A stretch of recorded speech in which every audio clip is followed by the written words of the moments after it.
El Señor esté con ustedes. Del Santo Evangelio según San Juan.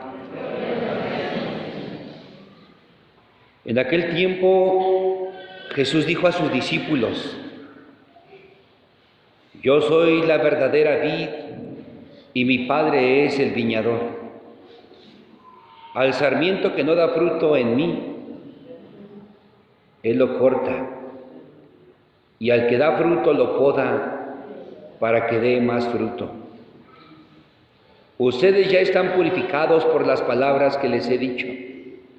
Permanezcan en mí y yo en ustedes.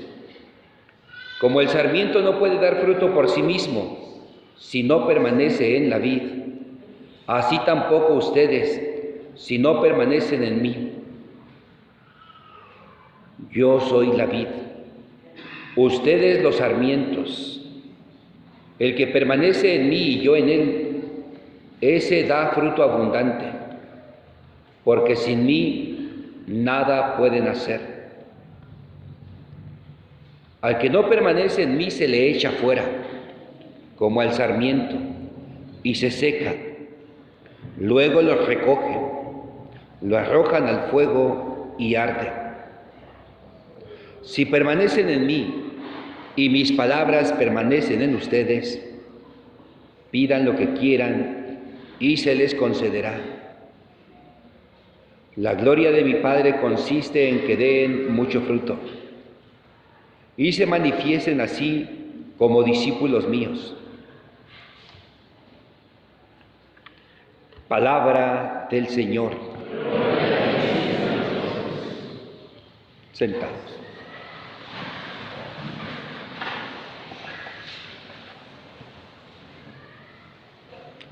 Queridos hermanos, nos encontramos en el capítulo 15 del Evangelio de San Juan. Es el pasaje de la vid, el labrador, el viñador y los sarmientos. Jesús dice que Él es la vid verdadera. ¿Por qué decir la vid verdadera y no simplemente la vid? Es que hay una vid que es falsa. Si nosotros hojeamos el Antiguo Testamento, descubriremos algunos pasajes en los que se dice que la casa de Jacob, la casa de Israel, es decir, el pueblo de Israel, es la vid del Señor, la viña del Señor. Pero ese pueblo le había dado la espalda a Dios. Al hablar de ese pueblo no hablamos de la gente sencilla, hablamos sobre todo de los líderes religiosos de Israel, de aquellos que habían convertido el templo, entre muchas otras cosas, en una cueva de bandidos, en una cueva de ladrones. Esos que habían hecho de la religión un espacio de opresión para los hijos e hijas de Dios. Es que la religión judía ya no transmitía comunión con Dios. Sí, había sacrificios de bueyes, ovejas, palomas, cánticos, incienso, pero no había frutos de solidaridad, ni de fraternidad, ni de justicia, ni de paz. Los líderes, como escuchábamos en el capítulo 10, se habían convertido en asalariados, en lobos que se echaban sobre las ovejas y les hacían daño. Por eso Jesús dice: yo soy la vid verdadera. Quien puede lograr esa comunión con el Padre soy yo, dice Jesús. ¿Y quién es el Padre? El Padre, dice, es el viñador, el labrador. Es el dueño de la viña, el único dueño de la viña. Porque también aquellos lobos, aquellos líderes religiosos se sentían los dueños. Pero nadie es dueño de nadie. Dios es el único dueño de la viña. Nadie es dueño de nadie, nadie puede ser dueño de nadie. A veces nosotros nos sentimos dueños de los demás, incluso dueños de los hijos, dueños de la esposa. A lo mejor hasta el sacerdote puede llegar a sentirse dueño de una comunidad o de una parroquia. No somos dueños. El único dueño es Dios. Recordamos que hace tiempo, por ejemplo, le preguntaba uno el nombre a la esposa, a la señora, y ella decía, ¿qué nombre quiere? ¿El de casada o el de soltera?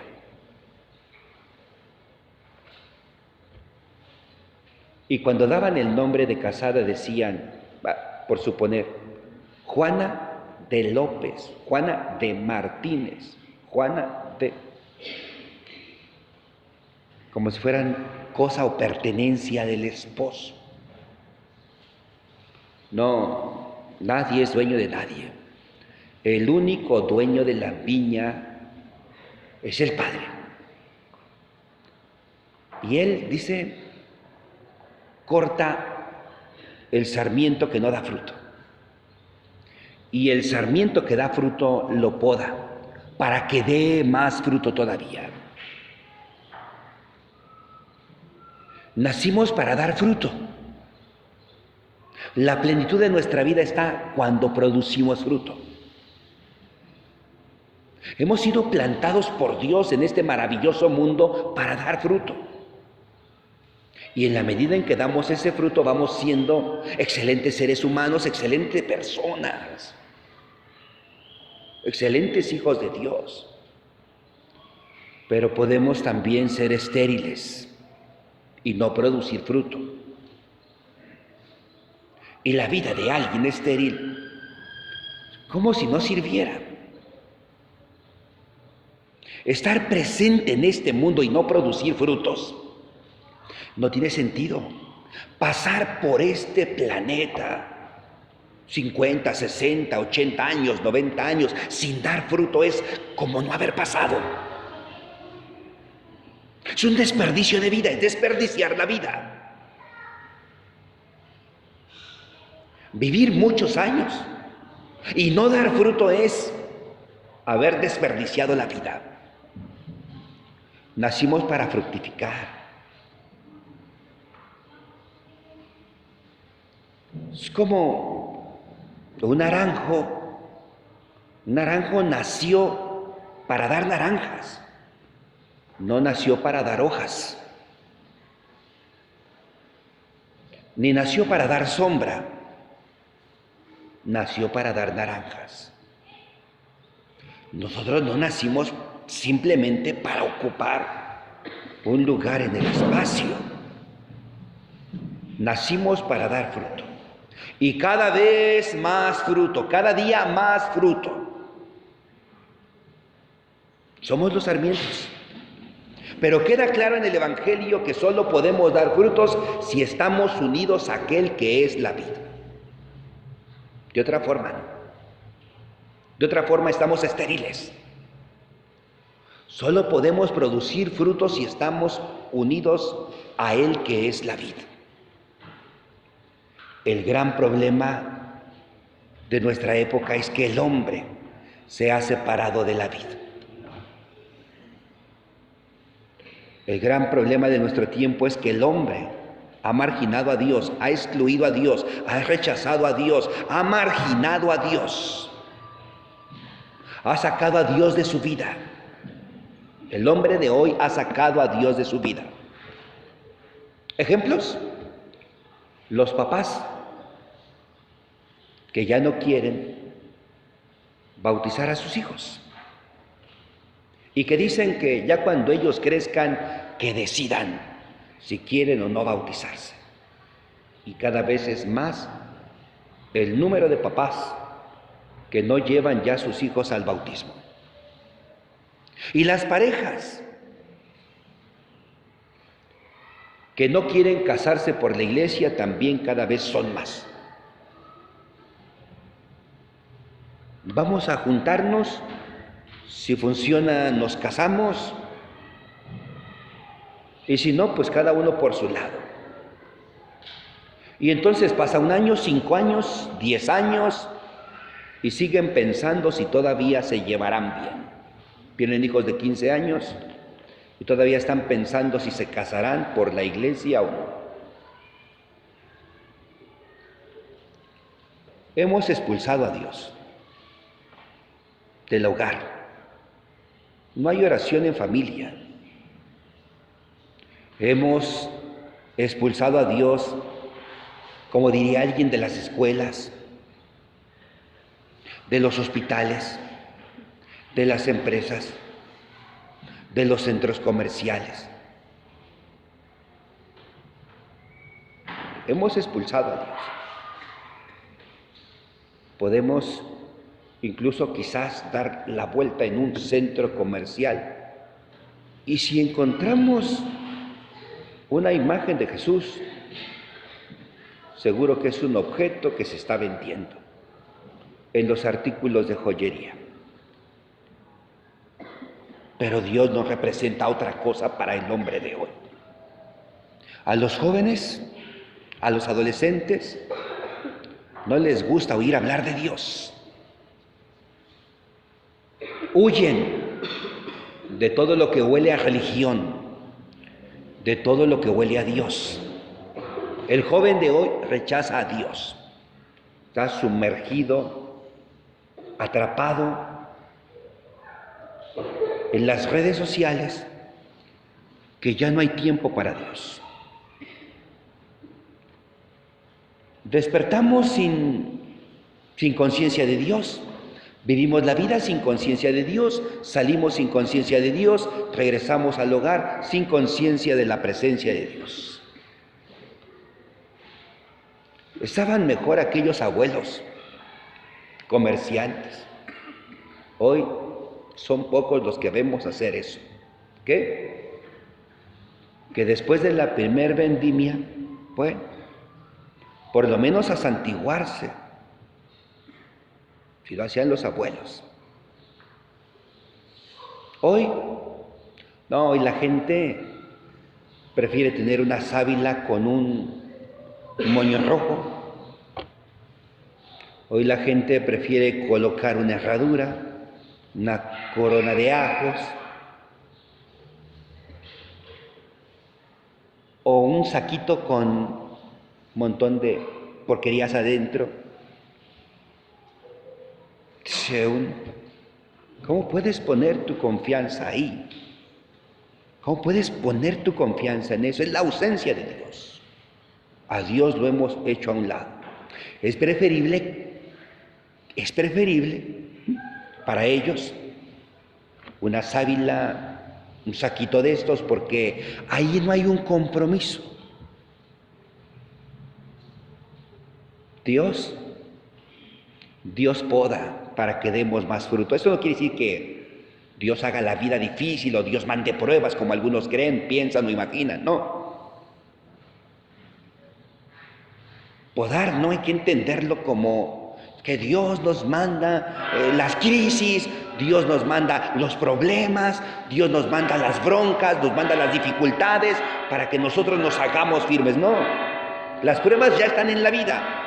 Cuando dice que Dios nos poda es que Dios está preocupado por nosotros, ocupado con nosotros.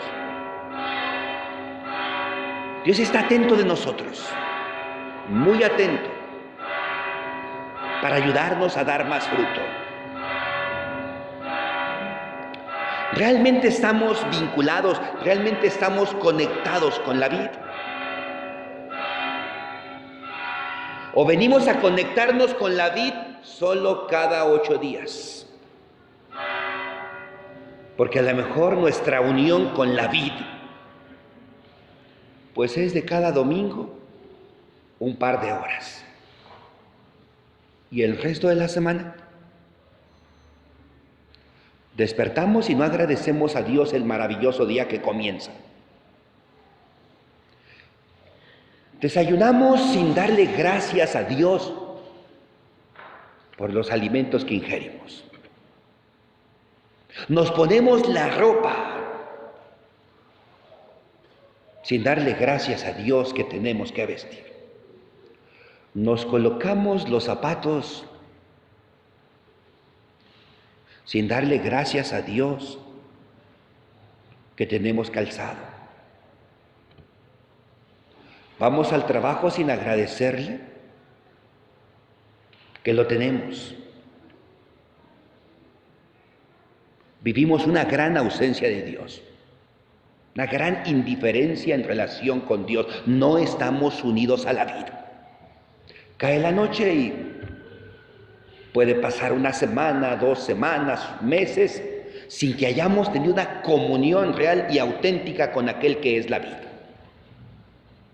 Y como Dios ya no está en el corazón de los niños, de los jóvenes, de los adolescentes, de los matrimonios y de las familias, de las empresas, pues entonces viene un gran desorden en la sociedad.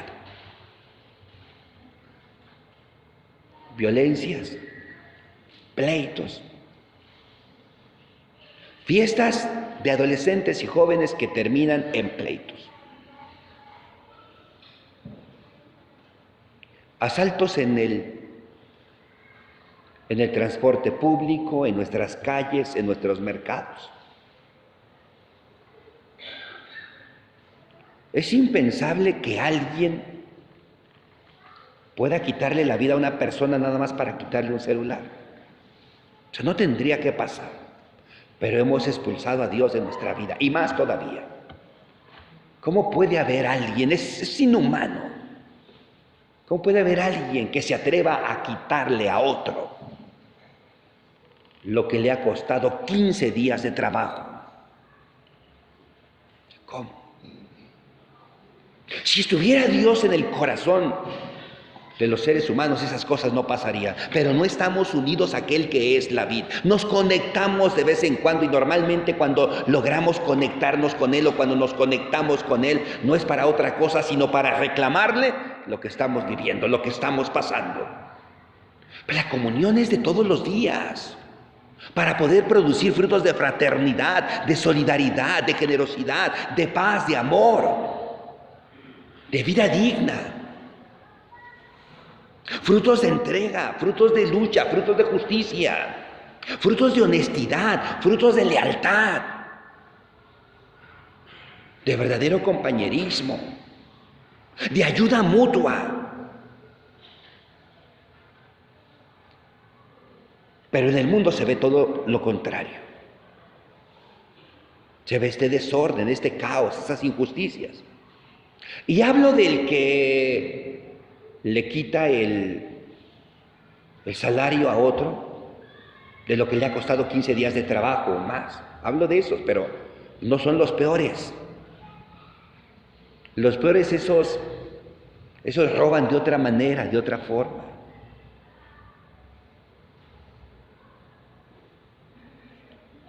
Su robo es superior. Hunden a pueblos en la miseria. Utilizan muchas veces el ejército, los granaderos o utilizan como carnada a los adolescentes, a los jóvenes. Esos tampoco tienen a Dios. Aunque tengan la imagen de un Cristo o la imagen de una Virgen de Guadalupe, pero cuando le hacen daño a sus hermanos no pueden ser hombres de Dios. Aunque vayan a misa con un cardenal o con un obispo, si hacen daño a sus hermanos, roban a sus hermanos, cometen injusticias contra sus hermanos, no tienen a Dios. Dios es necesario que regrese a nuestra sociedad. Dios es necesario que regrese a nuestras familias. Dios es necesario que regrese a nuestros corazones. Es necesario, es urgente que volvamos a tener esa comunión con Él si queremos que nuestro mundo sea un verdadero mundo de hermanos. Que el Señor, pues, queridos hermanos, nos conceda, nos permita de verdad atrevernos hoy a decirle a Jesús: quiero vivir en comunión contigo, no una comunión de cada 8 días, una comunión de todos los días. Aquí estoy, Jesús. Quiero ser un sarmiento unido a ti que eres la vid. para producir frutos y frutos abundantes. Que así sea. Amén.